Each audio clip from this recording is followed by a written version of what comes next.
Unlock 5 के लिए union ministry of home affairs के द्वारा गाइडलाइंस जारी कर दी गई हैं, जिसमें 15 अक्टूबर के बाद स्कूलों और एजुकेशनल इंस्टीट्यूशन को खोले जाने के लिए अनुमति दे दी गई है। आइए जानते हैं कि शिक्षा मंत्री रमेश पोखरियाल ने देश में वापस 15 अक्टूबर से स्कूल खोले जाने के निर्णय पर क्या कहा।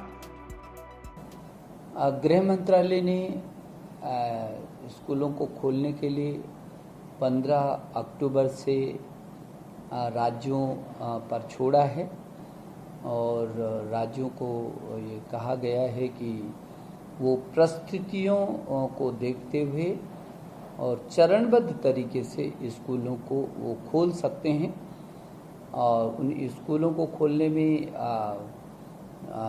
स्कूल जो संस्थान है, वो प्रबंधन तंत्र है, अध्यापकगण, अभिभावकगण, ये परामर्श करने के बाद और सुरक्षा और स्वास्थ्य इसकी शीर्ष प्राथमिकता के आधार पर ये स्कूल खोलने का जो निर्णय गृह मंत्रालय ने दिया है। मैं गृह मंत्री जी का हृदय से बहुत आभारी हूँ, क्योंकि पीछे के भी समय में गृह मंत्रालय ने लगातार शिक्षा विभाग को, मेरे छात्रों को बहुत सहयोग दिया हर कदम पर, चाहे वो सीबीएसई बोर्ड की परीक्षाओं का विषय रहा हो।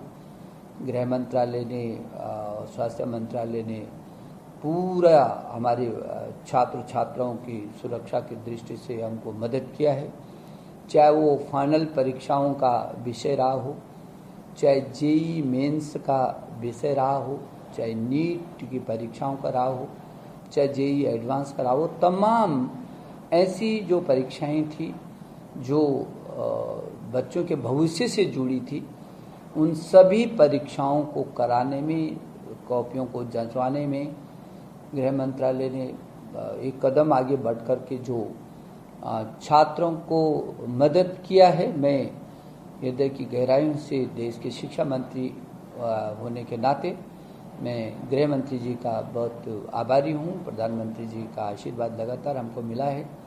स्वास्थ्य मंत्रालय ने लगातार हमारे बच्चों के स्वास्थ्य से संबंधित चिंता की है। एसओपी बनाते समय सभी चीज़ों का ध्यान रखा गया है और मैं समझता हूँ कि इसमें जब छात्र स्कूल आएगा तो ये भी गृह मंत्रालय ने अपने निर्देश में कहा है कि अभिभावक की लिखित सहमति भी चाहिए। तो मुझे लगता है कि अब राज्यों के हाथ पर है और वो राज्य सरकारें बहुत अच्छे तरीके से, किस तरीके से उन परिस्थितियों का आंकलन करके वो निर्णय लेते हैं, संस्थानों के साथ मिलकर के, अभिभावकों के साथ मिलकर के बच्चे के भविष्य, हमारे बच्चे का स्वास्थ्य और उसकी सुरक्षा और उसके बाद उसके एकेडमिक भविष्य, ये हमारी प्राथमिकताएं हैं। लेकिन पहले सुरक्षा और स्वास्थ्य उसकी पहली आवश्यकता है और उसके बाद शिक्षा है। ऑनलाइन शिक्षा हमारी जारी है। हम तेज़ी से उस दिशा में भी कोशिश कर रहे हैं कि अंतिम छोर तक के बच्चे तक कैसे पहुंचा जाए जिसके पास स्मार्ट टेलीफोन नहीं है, नेट की कोई सुविधा नहीं है। तो मैं समझता हूं कि ये जो अब स्कूलों को खोलने का क्रम है, क्योंकि बहुत सारे राज्यों में तो बहुत अच्छी स्थिति है, ज़्यादा शायद कठिनाई नहीं होगी, लेकिन कुछ राज्यों में बहुत कठिनाई है। जैसे अभी महाराष्ट्र ने, पश्चिम बंगाल ने, पंजाब ने और 2 और राज्यों ने, लगभग 5 राज्यों ने अपने जो उच्च शिक्षा में जो फाइनल परीक्षाओं का करने का समय, वो कुछ समय और मांगा था यूजीसी से और यूजीसी ने उनको समय भी दिया है।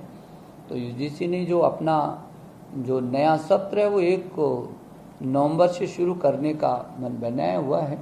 मुझे भरोसा है कि हम बच्चों का 1 साल खराब होने से बचाएंगे, हमने बचाया भी है।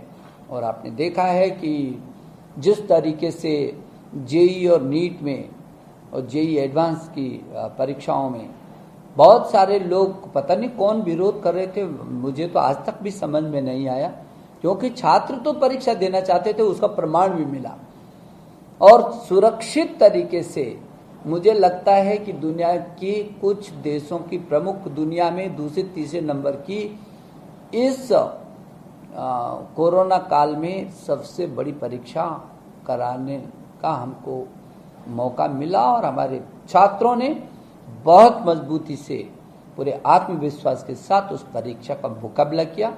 और आपने देखा होगा कि जब परीक्षा केंद्रों से छात्र बाहर निकला तो कितना खुश होकर के निकला था। अभिभावकों ने, हजारों अभिभावकों ने ये हमको धन्यवाद भी दिया और बहुत भावुक होकर के भी कहा कि हमको कल्पना नहीं थी कि इतनी सुरक्षित तरीके से हमारा बच्चा परीक्षा देगा और फिर सुरक्षित आएगा। 12, 14, 15 लाख और यदि कुल मिलाकर के देखेंगे तो 25-30 लाख लोग बच्चों का इसी बीच परीक्षाओं में बैठना। और जेईई जो एडवांस है उसमें तो पिछले वर्ष तो केवल 92% छात्र परीक्षा में बैठे थे और इस समय 96% बैठे हैं। तो बच्चों में आत्मविश्वास बढ़ा है और गवर्नमेंट अब बच्चों के पीछे ताकत के साथ खड़ी है। और मैं फिर भी नम्रता से अनुरोध करूंगा कि प्लीज जो लोग जबरदस्ती राजनीति करने की कोशिश करते हैं छात्रों के बहाने, वो शिक्षा में राजनीति न करें। बच्चों का भविष्य बढ़ाने के लिए हम सब लोग एकजुट हों, राजनीति से ऊपर उठ करके हमारे सामने बच्चे का भविष्य है, वो देश की हमारी पूंजी है और उस पूंजी को कैसे सुरक्षित रखना, आगे बढ़ाना है, ये हम सब की जिम्मेदारी है।